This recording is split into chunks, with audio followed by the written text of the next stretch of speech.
相当多的使用痛点，在易用性啊，包括整个的便携性上，应该说做了一些大幅的改进。Micro 2 Plus 是有2个版本的，一个版本呢是这个手动版，一个版本是电动版。那么两者的区别就是主要在这个电控模块的这个是否安装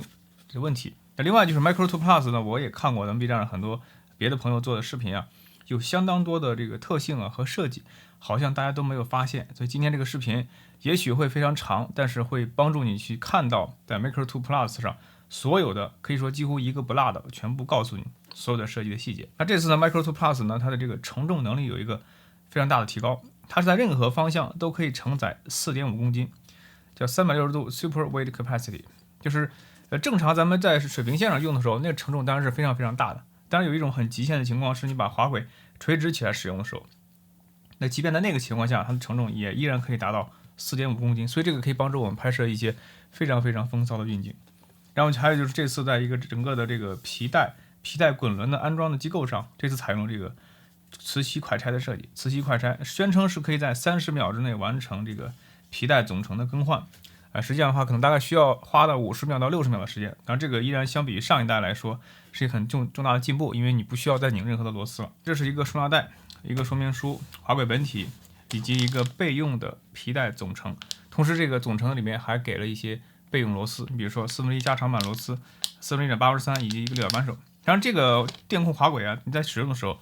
可以完全不用任何的这个螺丝刀，所以用起来是非常方便的。那电控滑轨这次呢，它把底部的这个支撑管腿和滑轨本体做在一起了，所以而且是个折叠式收纳，非常方便。但是你每次用之前一定要记得把它打开，就不管是放在云台上还是放在桌面上去拍摄，你都一定要记得把它全部打开。这样的话呢，整个的这个重心的分布是比较均衡的，然后这放在桌面上就非常的稳了。所以这个就是云台打开之后的样子。那么我们首先看看这上面一些细节设计啊，这就是这个电控模块。那电控模块它会和一个皮带总成是集成在一起的。那么这是滑轨的另外一个皮带总成，它整体的就是在这个铝合金的这个工字形的铝合金的骨架上去集成了2个滚轮、2个皮带总成，以及呢它这个底部的这个设计。所以这个设计的机构非常精巧，就是这个铝制的工字形的弓形的这个结构形材，它本身可以移动，然后呢皮带本身还可以在这个工字形材上再继续的移动，所以就实现了尽管它的长度只有40个厘米，但它运动的行程啊可达到了惊人的80个厘米，就是因为这个底座和上面同时运动，所以就可以实现2倍于它长度的形成的这个设计。它的说明书非常非常的厚，叫 SDE1， 你看到了吗？这么厚，这说明这个说明书里面的内容是非常非常多的。按照咱们频道的惯例呢，一定会给大家非常详细。如果你能用到电动滑轨的话，你应该是一个比较专业的这个创作者了。但是考虑到咱们频道的用户啊都比较的爱学习，另外呢大家都很想知道这个工程师设计的这种每一个细节，所以咱们只要它有说明书，我们一定会非常详细的给大家分析的。那这个说明书之所以那么厚，是因为大家也不用有太害怕，因为这是有多国语言的，因为语言是非常多。那我们来看简体中文版，简体中文版实际上也就4到5页的内容，其实也不多。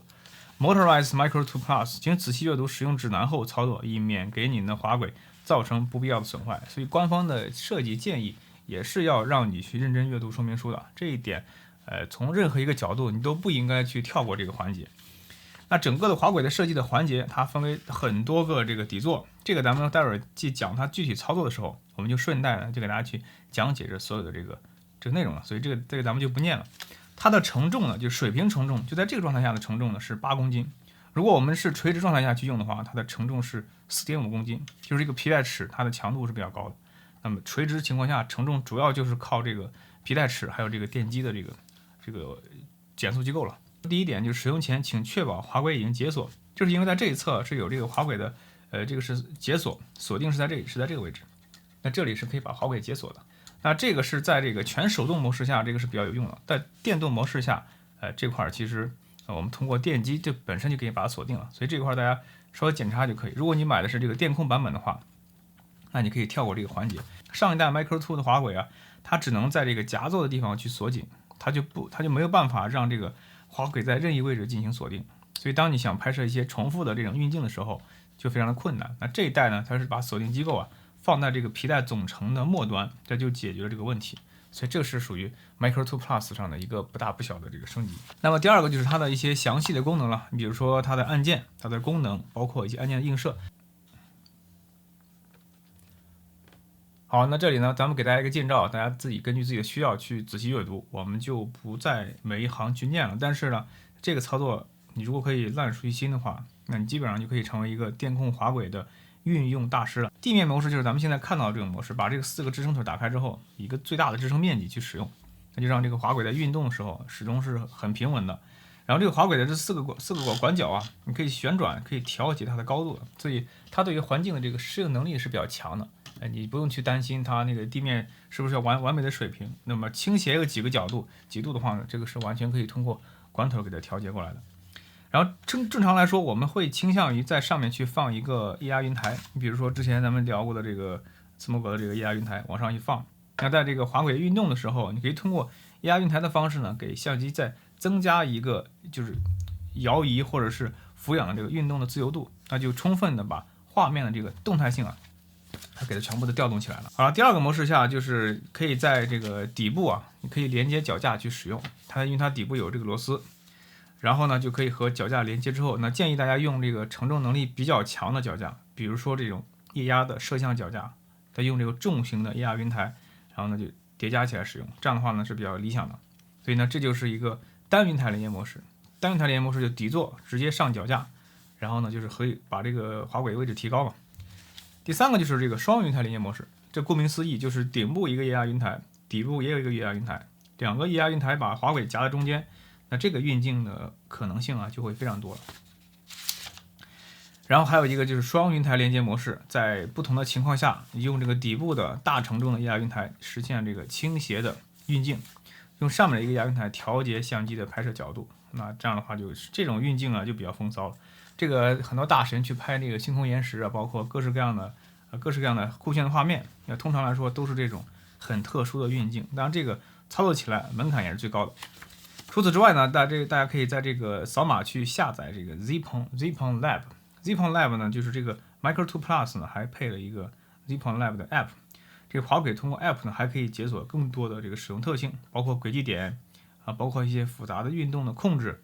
哪怕你花了一点点时间去读说明书的话，那都可以是事半功倍。而且呢，很多操作你都不需要再去依赖售后了，很多问题都可以避免了。我们首先从这个手动控制的部分去介绍，然后呢再单独去讲电动部分。因为电控的模块本身也是可以单独购买的，就即便你是用了一个全手动的这个 Micro 2 Plus 滑轨，你也可以通过加装电控模块把它改造形成一个电控滑轨。好，我们来看看，首先呢，我们来看看这个底部。底部的话呢，刚才我们在说明书上也见过了，它底部是一个3/8的螺丝孔，但是呢带着一个转换螺丝，同时还给了3个1/4。那这就是考虑到整个滑轨，因为它是整体上是比较重的，那用咱们一般的球形云台的话呢，也许就固定不了了。所以呢，不排除很多时候咱们是需要接像这种重型的快装板，就上这种重型的液压云台。那这样的一个液压云台的设计呢，需要你有一个双螺丝的固定，那么这样的话是比较可靠的。它两边为了防滑也考虑了这么一个东西，所以呢，大家在装这个快装板的时候，充分利用这个底部的这个胶皮，把它这个摩擦力增大，整个安装的这个稳定性啊就会比较好。所以这点使用技巧，那大家一定要这个注意。此外就是这个可以反折式的4个管腿，这4个管腿，那么正常便于收纳的时候是可以折叠起来的，是这样一个设计。那我们使用的时候就把它打开，而且刚才咱们已经展示过了，这每个管腿都可以单独去旋转调节。目的就在于你可以调节这个支撑角的高度，通过这4个角度的调节，再结合相机内部的水平仪呢，你就可以让滑轨处于一个比较偏向于理想水平的一个运镜的角度。那这样的话，给人看起来画面就会更加的专业一些。每个管腿旁边还有个螺丝孔，这个螺丝孔起到什么作用呢？1个、2个，然后3个、4个，有4个螺丝孔。这个螺丝孔的目的在于，如果大家这个标配里没有这个附件啊，如果大家去制品创造的官网去查的话，你会发现它还有一个单独的叫桌面小轮配件，就可以装4个轮子。装4个轮子以后，这个滑轨就可以变成一个电控滑轨小车，而滑轨小车可以通过控制每个轮子的角度来去实现直线运动、曲线运动啊，包括一些复杂的这个运动。你结合整个的这个每个管腿的这个机构，结合轮子的方向的调节，那就可以实现非常非常多的运镜了。因为滑轨小车的运镜啊，它就有了这个圆周的运镜自由度了，那就不见得你还要去用这个 Pons 的云台去实现复杂运镜了。你用那个4个轮子，那4个轮子大概100多块钱，就可以达到拥有一个单自由度的这个旋转拍摄加滑轨的运镜的这个复合的效果。那么这块咱们频道有机会再给大家深入去分析。讲这一点的话，设计师是埋下了一些伏笔的。可能我不讲的话，大家永远都不会知道它还有这样的这种别出心裁的设计的细节。那这块呢，就是当你去独立去拆卸电控模块的时候，那这皮带总成啊，是通过这里去完全和上面的运动机构去固定起来的。那这样的话，这个皮带总成就一边通过这个螺丝就手拧就可以，就不需要螺丝刀。另外一侧呢，是去通过一个磁吸的快拆的机构，那就让这个电控总成加一个皮带总成和这个机构结合起来。那这样结合起来之后呢，首先这个弓形的铝合金的这个骨架可以运动，那么上面这个机构呢，通过2个滑轮的这个带动啊、驱动啊，可以在运动的弓形的铝型材上再进行进一步的顺滑运动，它就从而实现了2倍于弓形材长度的运动的这个。好了，底部讲完，咱们讲顶部。顶部呢，这是一个滑动的机构，上面是带一个自动力螺丝，当然我们可以这里去扩展云台或者是液压云台或者是其他的这个机构，帮我们相机往上固定。然后两边呢各有一个皮带总成，这一侧的皮带总成是跟电控滑轨结合的，这一带的皮带总成呢是通过这个滑轮绕射之后，绕了一圈之后呢，在这底部通过另外一个磁吸式的快拆连在一起的，所以整个的滑轨是有2个皮带总成，这2个皮带总成啊都可以进行更换的。那这个随附里面不是还给了一个额外的那个备件嘛？那个备件就是让你去更换这个皮带的。那么考虑到有些重度用户啊，这个皮带的齿有可能会有磨损，那就通过更换之后呢，那就焕然一新了。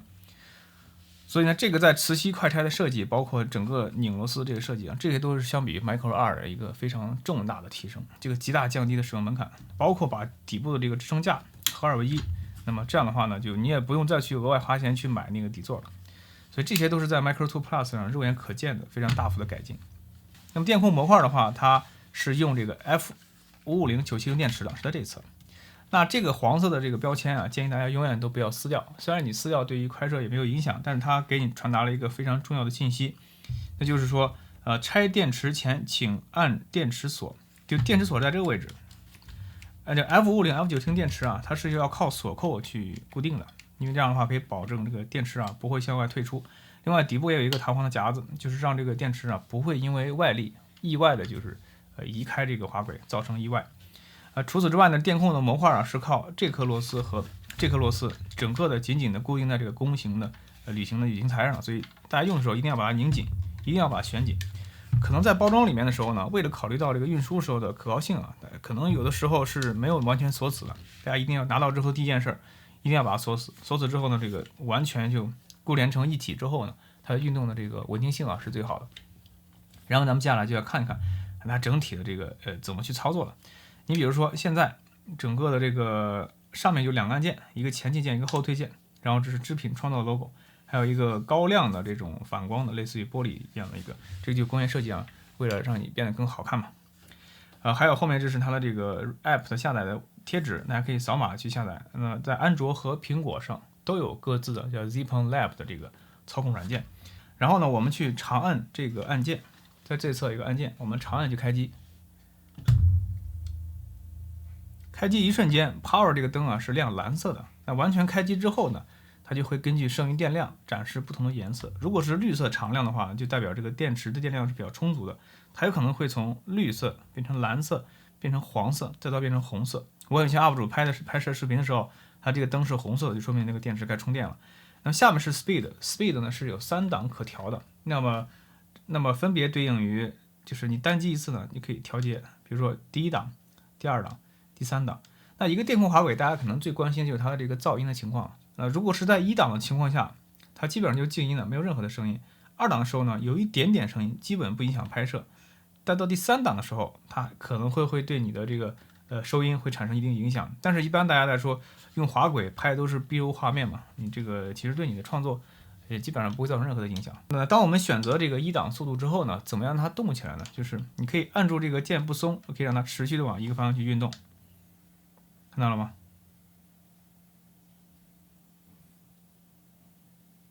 我离它非常近的时候，我基本上听不到任何的声音。当然，你通过麦克风的话，可能也很难收到有相关的声音。然后我们按2档来试一下，这时候你就依稀可以听到一些这种涡轮涡感的声音。第3档的话就是最快这个速度，看看这个速度就比较快了。我们接下来给大家看看就是一些比较复杂的这个操作。你比如说刚才我们在按键的时候，它可以运动。实际上我们再去这个双击一个方向的时候，它就会一直运动到它的这个整个的运动的这个上限。你比如说咱们现在试一下，我们双击这个前进键，就是这个向左，它就会一直向左运动，一直运动到它的行程的末端，然后停下。来看一下，就向左运动，而且它会自动判断它到底到了哪个位置，然后会提前进行刹车，所以这些设计上都非常智能。然后双击向右，顾名思义，它就会按照我们设定的速度向右运动到最后。然后你想停下来的话，就是双击就可以让它停下来。咱们接下来给大家展示，就在不借助 App 的情况下，怎么实现这个滑轨的运动点的设置。你比如说，现在我们现在设置一个向左，好比说我们现在好了，到这个位置了，我想把它设置成 A 点。那 A 点的这个设置的方法，在这个说明书上刚才已经给大家讲了。创建点的话，就是连按电源键2次，它就可以创建2个点，一个 A 点，一个 B 点。创建第1点的时候响1次，创建第2个点的时候响2次。现在比如说这就是 A 点，我们双击，那响1次，然后我们向右运动到一个位置的时候，我个人觉得，这个位置可能比较合适了。然后呢，我们双击电源键2次。那这个时候呢，这 A、B 的这个运动的轨迹就已经设定好了。那接下来我们双击电源键，它就会自动的先回到 A 点，然后呢运动到 B 点。这个就是一个轨迹点模式，但是它不会去那个循环，要不从 A 到 B， 要么从 B 到 A。那如果我们想让它这个无限循环的运动的话，那就可以用一个非常风骚的一个组合键，电源键加这个左或者是右就可以了。好，这样的话它就会自动的在这2个点之间往复运动了。你会听到一个提示声，它就会不停的在这里面去来回运动了。那这个情况下在什么情况下会用啊？这个我个人觉得在拍 A 肉的时候反而会用到。很多 UP 主喜欢在拍摄的时候，那有一个辅机位去拍它中间。大家可以看那个兰诺的那个频道它有些运镜就是来这么拍的包括让子弹飞那个画面里面也有类似的这个效果。这样就往复运动。那在运动的过程中我们可以改变速度的，看到我们可以实时改变它的运动速度。所以轨迹点记录的只是它的这个位置信息，而没有去记录它这个速度信息。好，再次按这个组合键就可以把它停下来了。然后呢，就是这个 A、B 点它每次设置完之后是可以删除的。删除的方式呢，就是同时按住这个左键和右键。它长按1次之后呢，整个的这个轨迹点就已经完成清除了。所以呢，这就是在不借助 App 的情况下，去实现电控滑轨的所有的操作。在这个电源键，包括电源指示灯和速度指示灯上面还有一个盖板。打开之后呢，你从外面看有一个 Type C， 一个2.5毫米的插孔。打开之后呢，它就意味着就是这个 Type C 呢，它不是充电这 Type C 呢可以给这个滑轨的电控模块进行固件的升级，去改善它的用户使用体验。那么左面这个呢是这个快门键，这个快门键你可以通过接快门线的方式呢，利用滑轨去控制你的移动的延时摄影的拍摄，所以所有的这个拍摄都可以是一键完成的。那这个快门键怎么去触发？这个需要借助于 Zipon Lab 的这个 App 去进行操作。那咱们接下来就进入整个的 App 的这个操作介绍，给大家展示一下，就是这个 Micro 2 Plus， 包括制品创造一些其他的这个电控产品，那么在 App 上可以实现的一些令人惊叹的一些功能点。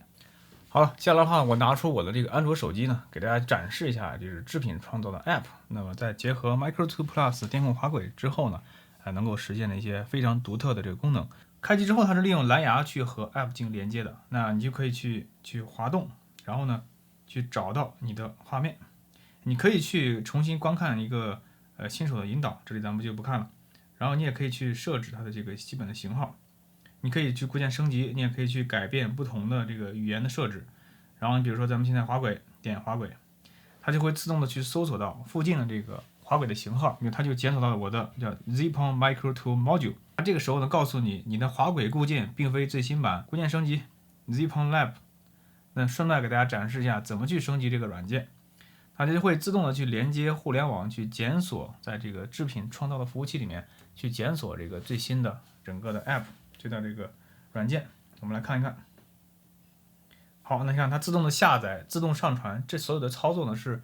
不需要人去干预的。那在这个升级过程中啊，智品创造的这个 Power Module， 注意看这里，它这个指灯的颜色呢是粉紫色的，这代表它当前正在进行固件升级。固件升级分为这几个过程，一个是连接，然后是下载。下载过程中呢，自动下载本地，自动利用蓝牙把固件上传到电控单元。然后电控单元最终呢去实现完了之后呢，它这个红灯会亮起，然后呢会自动后台进行升级，然后完成整个电控模块重启。重启完了之后，那就可以再次的和我们的手机相连了。好了，你看它这个整个固件升级完之后呢，会自动重启，重启完之后呢，会自动去连接 Micro 2 Module， 点击就进去了。那这个时候就不会有任何的这个提示了，那就没问题了。然后呢，整个的这个 App 呢，它分为这么几个部件，因为智品创造现在的整个的产品的布局是比较广的，一个是滑轨，一个是云台，一个是跟焦器，还有一个是延时同步器。现在呢，我手里面只有这个滑轨，所以呢，别的部分还没法给大家展示。这云台呢，指的就是这个 Pons 的这个单轴或者是双轴的这个电控云台。跟焦器也是可以控制这个焦点的变化的，但也是一个非常独立的配件。还有就是延时同步器，延时同步器就可以帮助我们去更精准的或者说更灵活的去控制延时摄影的这个快门的触发。好，我们就废话不多说，直接进入这个 Micro 2 Plus。那进入之后，我们可以看到选择完成，选择完成之后，这就是我们已经进入到了这个 Micro 2 Plus 的这个界面了。界面是很简单的，它只有一页，但整个的那个内容会比我们单独操控 Micro 2 Plus 要多得多。你比如说，首先我们可以设置 A、B、C、D、E、F， 可以设置6个不同的轨迹点，而且针对每一个轨迹点，我们可以去完成它的速度调节，而且这个速度的调节会比在这个电控模块上会更精准。它的这个速度呢，可以从0%一直到100%，所以这个速度的调节精度是非常非常之高的。除此之外的话呢，因为我们现在只连了滑轨，所以我们只能控制滑轨的这个左右的运动，就不能控制它那个云台的运动。云台的话，我们可以去通过连接更多的 Pons 云台，一个或者2个，去实现 panning 和 tilting， 就是俯仰和摇移的这个运镜。这里的话，咱们现在只连接了滑轨，所以呢，这个不给大家展示了。如果后面有机会的话，咱们入了这个 Pons 云台之后，咱们再给大家展示整个的一个完整的形态。那个话可以说几乎就是和 Adcrown 有一拼了。好，那就是这个左右运动，比如说左运动和右运动。而且这里的好处是，它可以利用这个虚拟的摇杆啊，去动态的调节速度。你比如说，我们向左直接拉满，它就肯定是这个最快速度。然后我们把这个手向里面缩一缩，它就会以一个非常慢的速度去运动。所以这个运动的控制的顺滑程度是比单独的在上面去调节3档速度要来的更精确的。所以这个就是借助 App 去操控的一个好处，就是我们的运动的自由度，我们对运动的把控会比以前更多。但是这个点具体应该怎么定呢？这个就要结合相机的取景屏去设置了。你这样的话呢，你要以最终内容为导向嘛，那你就根据最终要拍到的画面去决定你到底应该设计哪几个点。比如说这里我们再到 E， 然后再到 F， 那它自动的会判断出，如果我们以100%的速度运动的时候，它的播放时长是多久。也就是说，我们现在设了6个轨迹点，把这个轨迹呢给它回放出来需要多长时间？那总共的时间是17.67秒，但如果我们把这个时间缩短的话，这个速度这个时间会变长。所以呢，大家看，我们现在以这个最高速度来给大家回放一下。怎么去运动呢？就是点下面播放键，好吧，那就开始自动去运动了。那首先呢，到了 A 点，然后呢 A B C D E F 依次的就进行运动，那会在17.67秒的时间之内完成所有的这个变化。好了，我们设置2个轨迹点，然后呢，我们再去设置不同的模式，比如说智能延时。智能延时单击之后，我们就可以设置它的这个相机 FPS 播放时长、快门时间，还有曝光降噪，然后间隔时间、速度、场景。场景的话，它会自动告诉你有一些典型的值，你比如说日常啊、多云啊、夜景啊、星空啊、日落啊、水流啊，都非常非常方便，就是会给我们一个非常好的拍摄延时摄影的参考。然后我们就单击这个拍摄键就可以了，它就会自动的运镜、停下、曝光，然后再往下运动。所以基本上就是把整个的轨迹运动啊，按照相机的曝光的特性啊，进行进一步的细化拆分。那我们再接下来看这个自定延时。自定延时的话呢，它就不像刚才的智能延时的就那么的傻瓜了。那么如果你对于电控的这个云台滑轨的控制非常了解，包括你对于延时摄影也非常熟悉的话，那我个人觉得这个自定延时呢，它的自由度是最高的，它会给我们实现一些更多的不一样的这个运镜效果。当然定格动画也是一样的道理。那么定格动画实际上无外乎就是跟延时摄影实际上是一模一样的，只是定格动画我们通常拍摄的这个方式会和延时摄影不同。延时摄影更侧重于去拍摄运镜的变化，而定格动画我们可能更侧重于去被摄对象的这个变化。所以这个咱们 B 站上也有专门做过那个定格动画的这些大佬的，你可以参考他们的那个视频，我觉得做的都非常好，也是基本上是把滑轨用到极致了。那这个就是在这个 App 结合上之后呢，最常用的这些能力了。当然最常用的还是这个视频模式。那么我相信呢，利用这个视频创造的 App， 刚才咱们在一方面展示这个软件的这个设计、固件的升级，包括在 Micro 2 Plus 的不同的运动模式下的这个不同的使用的方式，就视频模式啊，比如说这个智能延时啊、自定延时啊，包括定格动画，这4种模式呢，都是可以你只利用 Micro 2 Plus 结合 App 去实现这些功能。我希望这段这个 App 的展示可能相对枯燥，但是会对你一定会非常有帮助的，因为这会帮助你去用 Micro 2 Plus 创造出更多就更加美轮美奂的这个内容，那么给大家去欣赏。现在你所看到的就是我正在用 Micro 2 Plus 结合我的 ZV-10配上201.8，还有幽兰子那个 U160的 AR 云台，就拍楼下的这个花的品色品相。因为刚下了场雨嘛，已经不是特别的漂亮，但是现在因为阳光比较漂亮，所以它拍出了那个逆光的感觉，同样我个人觉得也是非常非常有魅力的。那我的这个机位呢，现在选择的是比较低的一个配置，然后让相机沿着这个滑轨的前后方向进行运动。因为索尼的相机它的对焦比较强，所以基本上焦点我不是特别担心，只要把那个灵敏度和调整范围呢设的稍微慢一些，这样的对焦的这个过渡呢就比较顺滑。然后你可以看到下面我也放了一个快装板，因为远处还有我的那是一个脚架一会儿上脚架之后呢，还可以再拍一些其他的更好的视角。现在我就打开了，现在准备进行拍摄了双击这个按键就可以开始了。然后呢，整个的运动的过程大概就是这样的一个情况拍。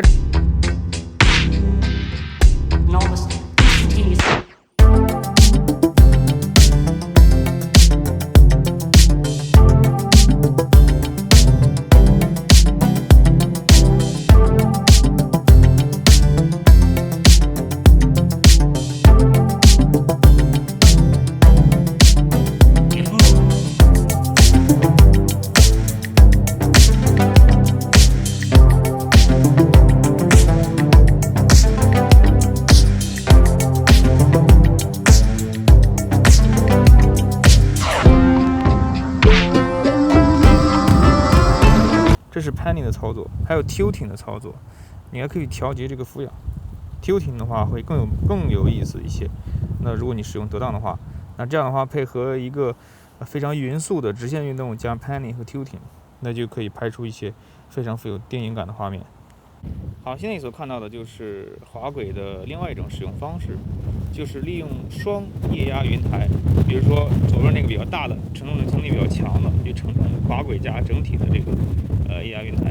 那么在滑轨之上呢，用那个 U160小的液压云台，那就目的是为了通过2个2维的调节呢，就让这个整个的相机的运动可以在一条倾斜的轨道上，但同时呢又保证相机的水平线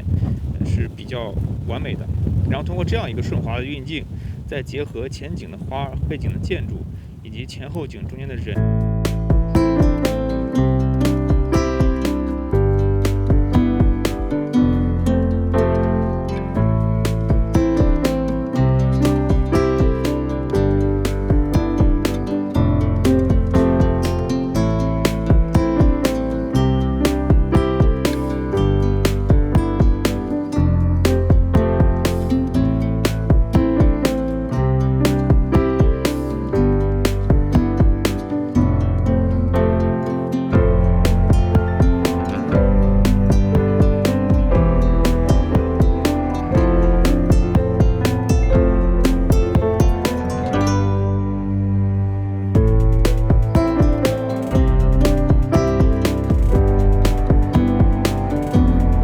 Go 2这种相机啊，特别的小，特别的轻，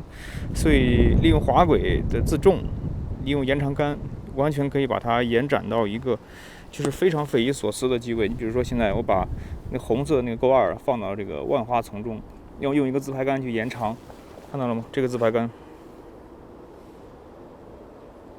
从这个自拍杆延长到这里，到这里。因为液压云台包括其他的设备啊都相当重，所以完全可以把